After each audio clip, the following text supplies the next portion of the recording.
Orissa rail हादसे में 200 से अधिक यात्रियों की मौत पर शोक जताते हुए विपक्षी दलों के नेताओं ने रेलवे की सिग्नल प्रणाली पर सवाल उठाए हैं, जिसकी वजह से संभवतः यह दुर्घटना हुई। शुक्रवार को Bengaluru Howrah superfast express, Shalimar Chennai central Coromandel express और एक मालगाड़ी की टक्कर में कम से कम 200 लोगों की मौत हो गई और लगभग 900 लोग घायल हो गए।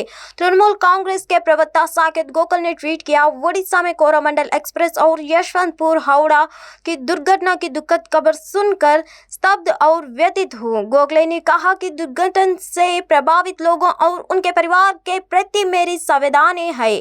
कथित तौर पर सिग्नल में करीबी के कारण 3 ट्रेन की टक्कर हुई, जो विश्वास से परे और चौंकाने वाला है। गंभीर सवाल है जिनका जवाब देने की जरूरत है। भारतीय कम्युनिस्ट पार्टी के महासचिव दीपंकर भट्टाचार्य ने भी यही सवाल उठाया। उन्होंने एक ट्वीट में कहा, क्या भारतीय रेलवे में अब हमारे पास कोई सिग्नल या सुरक्षा प्रणाली नहीं रह गई।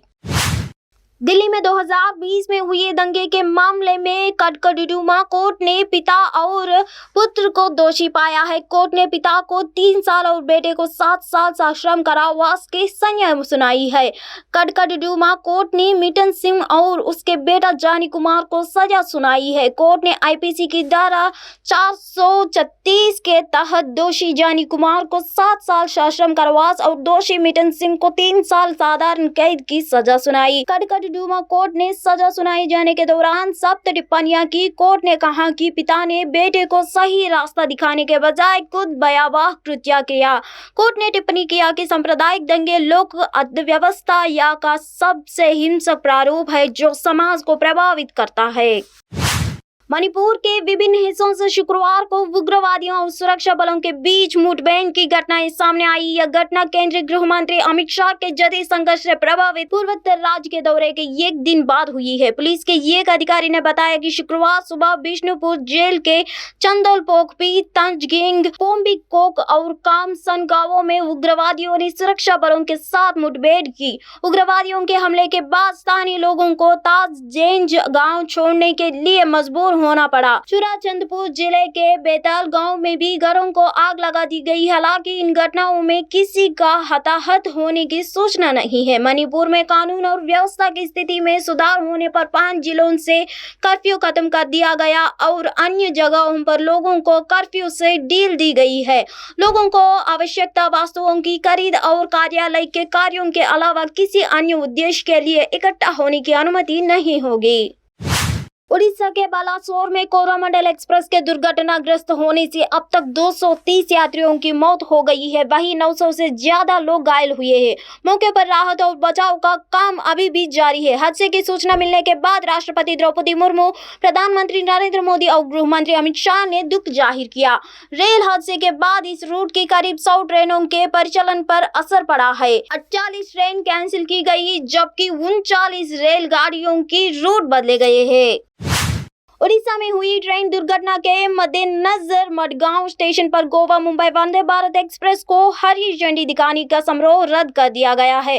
कोंकण रेलवे के अधिकारियों ने शुक्रवार को यह जानकारी दी। प्रधानमंत्री नरेंद्र मोदी शनिवार सुबह वीडियो कॉन्फ्रेंस के जरिए गोवा मुंबई वंदे भारत एक्सप्रेस को हरी झंडी दिखाने वाले थे, जबकि समारोह के लिए रेल मंत्री अश्विनी वैष्णव को मडगांव स्टेशन पर मौजूद रहना था। अधिकारियों ने कहा कि रेल मंत्री अब उड़ीसा में दुर्घटनाग्रस्त का दौरे करेंगे और इस समारोह रद्द कर दिया गया है। प्रधानमंत्री नरेंद्र मोदी गोवा मुंबई वंदे भारत ट्रेन को आज सुबह 10:30 बजे हरी झंडी दिखाने वाले थे। हालांकि अब यह कार्यक्रम रद्द कर दिया गया है। पीएम मोदी ने उड़ीसा में हुई ट्रेन दुर्घटना पर दुख जताया है और प्रभावित लोगों को हर संभव सहायता का भरोसा दिया है।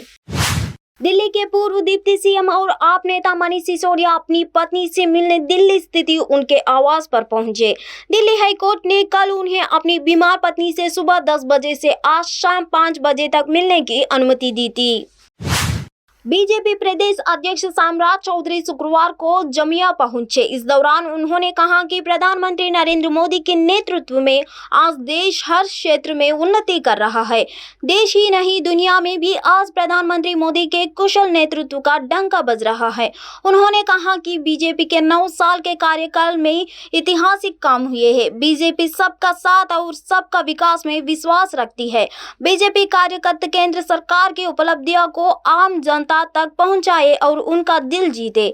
प्रदेश अध्यक्ष ने मुख्यमंत्री नीतीश कुमार को आड़े हाथों लेते हुए कहा कि बिहार को बचना है तो नीतीश मुक्त बिहार बनना होगा।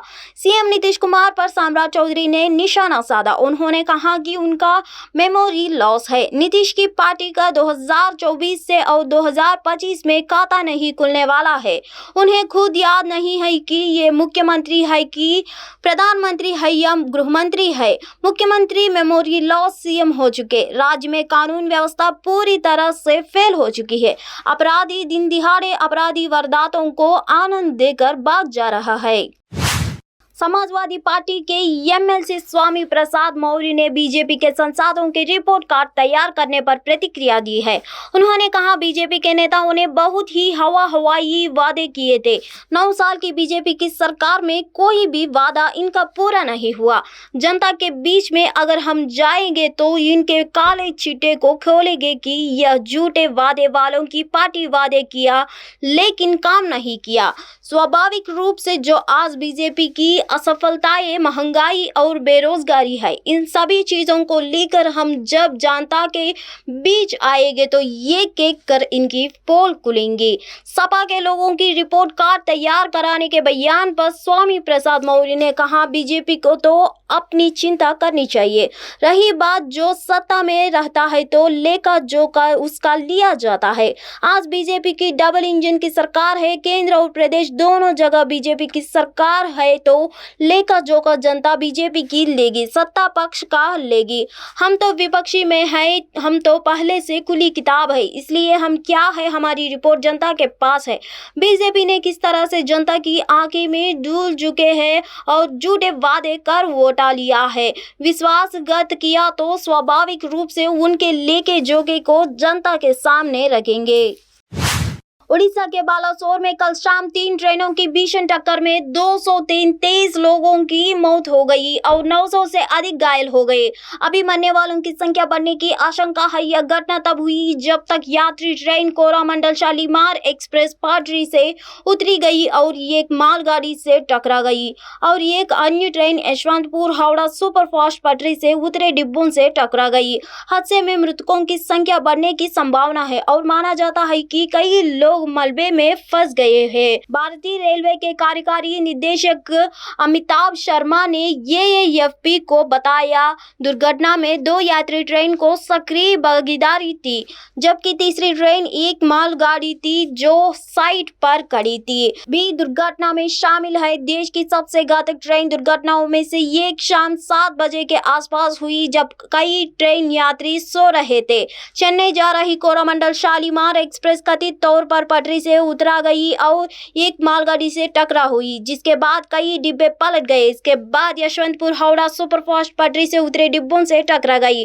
टक्कर के बाद वक्त दोनों ट्रेन तेज गति से चल रही थी।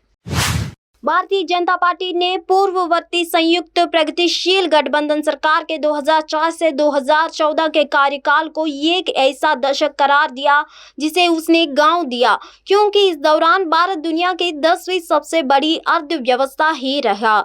जबकि प्रधानमंत्री नरेंद्र मोदी ने 9 वर्ष के अपने कार्यकाल में भारत को दुनिया की 5वीं सबसे बड़ी अर्थव्यवस्था के मुकाम तक पहुंचा दिया।